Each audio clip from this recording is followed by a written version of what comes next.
咱们今天聊个让欧洲企业心焦的话题，没错，就是咱中国商务部这边的稀土出口管制。最近这事儿闹得沸沸扬扬，连在华的中国欧盟商会都急得跳脚，直说欧洲厂商要停产了。听着是不是挺耳熟？这不就是中美贸易战的余震吗？说起来，美国总统特朗普4月初宣布那报复性关税的时候，咱中国也没闲着，立马就对7种稀土和以它们为原料的永磁铁下了禁令。这稀土可不是什么寻常的石头，它是咱们工业的血液，从纯电动汽车到尖端武器，哪儿都少不了它。所以你看，这管制一出，那影响可就不是毛毛雨了。中国欧盟商会的会长燕慈，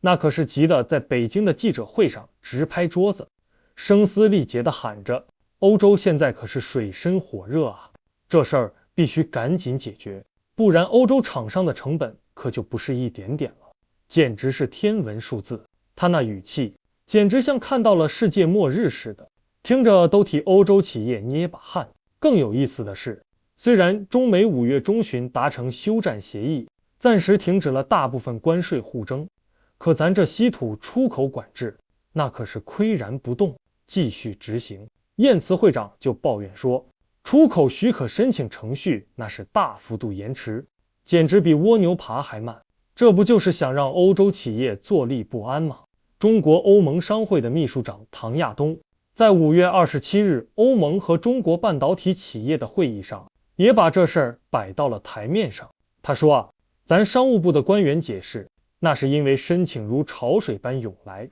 他们正在加班加点的处理。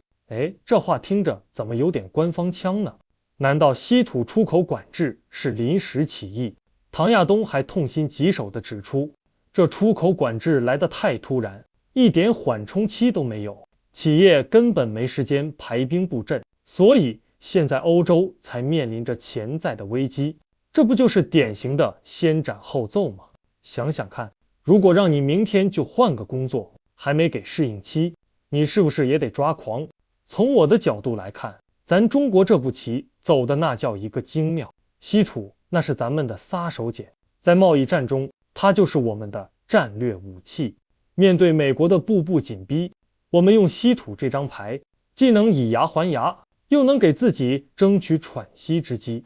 当然，欧洲企业面临的困境也确实存在，毕竟稀土供应链的调整不是一朝一夕的事情，需要大量的投入和时间。但话说回来，任何一个国家在面对外部压力时，都会优先考虑自身的国家利益。咱们中国也一样，为了维护国家安全和产业发展，采取必要的措施，这本身无可厚非。只不过，这种一刀切的管制方式，确实给一些正常贸易带来了不便。我觉得，咱商务部在处理这些申请的时候，可以考虑设置一些绿色通道，或者根据企业的实际情况，给予一定的弹性空间。毕竟如果把欧洲企业逼急了，他们也可能会寻求其他的稀土来源，甚至加大对稀土替代材料的研发投入。所以这事儿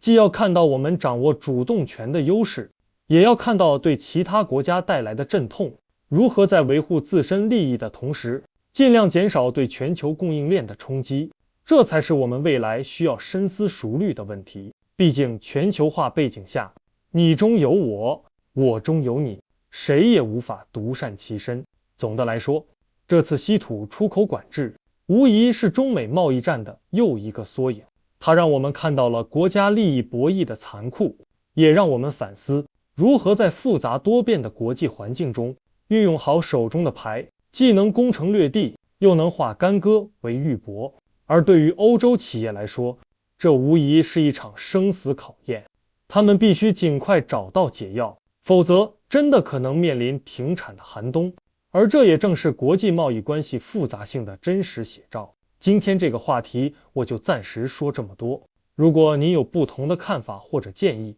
记得留言告诉我，欢迎订阅我的频道，我是胖僧，谢谢大家。